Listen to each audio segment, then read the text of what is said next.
Пешаците како учесници во сообраќајот се најмалку казнувани и контролирани, а статистиките покажуваат дека годинава, заклучно со септември, повредени се 626 пешаци, а загинати 17. Во 2017 година биле повредени 914 пешаци, а 34 загинале, од кои 17 пешаци биле на 65 годишна возраст. Од Републичкиот совет за безбедност на сообраќајот на патиштата наведуваат дека искуствата покажуваат оти голем дел од пешаците не се свесни дека и тие се активни учесници во сообраќајот.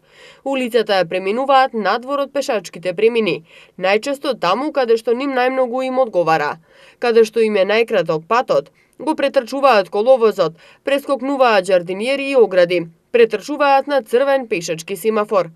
Пешаците најчесто страдаат во сообраќајни незгоди во услови на намалена видливост, во раните утрински и во доцните вечерни часови, на неосветлени коловози или на неосветлени пешачки премини.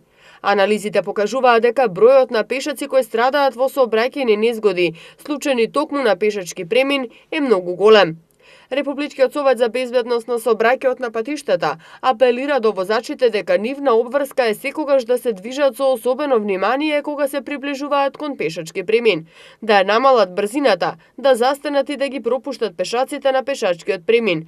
Но како што велат, тоа никако не значи дека пешаците имаат апсолутно право први да ја преминат улицата.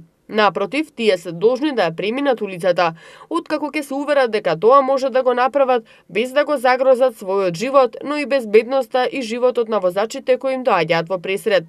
Според нив загрижува фактот што околу 25% од вкупниот број жртви во сообраќајни незгоди се пешаци. Заимното непочитување на ова правило е причина број 1 за сообраќајни незгоди во кои страдаат пешаците.